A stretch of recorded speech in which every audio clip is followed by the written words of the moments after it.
നമസ്കാരം. ജില്ലാ പഞ്ചായത്ത് അംഗവും കോൺഗ്രസ് നേതാവുമായ ശ്രീനാദേവി കുഞ്ഞമ്മയെ സമൂഹമാധ്യമങ്ങളിലൂടെ വ്യക്തിഹത്യ നടത്തുകയും അപമാനിക്കുകയും ചെയ്ത കേസിൽ അറസ്റ്റിലായ യൂട്യൂബർ രാജൻ ജോസഫിനെതിരെ പോലീസ് വീണ്ടും കേസെടുത്തു. കഴിഞ്ഞ ദിവസം കോടതിയിൽ നിന്ന് ജാമ്യം നേടി പുറത്തിറങ്ങിയതിന് പിന്നാലെ ശ്രീനാദേവി കുഞ്ഞമ്മയെ ലക്ഷ്യമിട്ട് ഇയാൾ വീണ്ടും സമൂഹമാധ്യമങ്ങളിൽ അപകീർത്തികരമായ വീഡിയോകൾ പ്രചരിപ്പിച്ചതിനെ തുടർന്നാണ് പുതിയ നടപടി.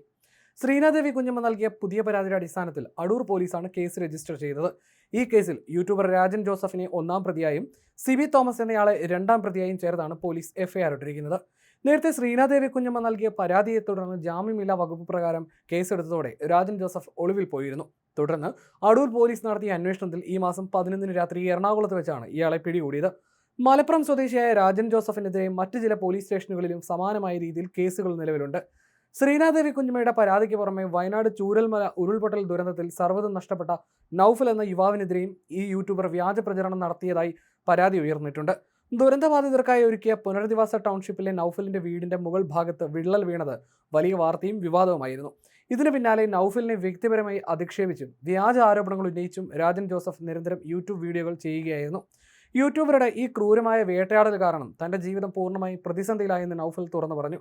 ഇയാൾ നിരന്തരം ചെയ്യുന്ന അപകീർത്തികരമായ വീഡിയോകൾ കാരണം തനിക്ക് ജോലിക്ക് പോകാൻ പോലും പറ്റാത്ത അവസ്ഥയായെന്നും മാനസികാവസ്ഥ തകർന്ന നിലയിലാണെന്ന് നൌഫൽ വ്യക്തമാക്കി. നിരന്തരമായ ഈ അധിക്ഷേപങ്ങൾ കാരണം വലിയ മാനഹാനി ഉണ്ടാകുന്നതായി ചൂണ്ടിക്കാണിച്ച് നൌഫൽ വയനാട് ജില്ലാ പോലീസ് മേധാവിക്കും പരാതി നൽകിയിട്ടുണ്ട്.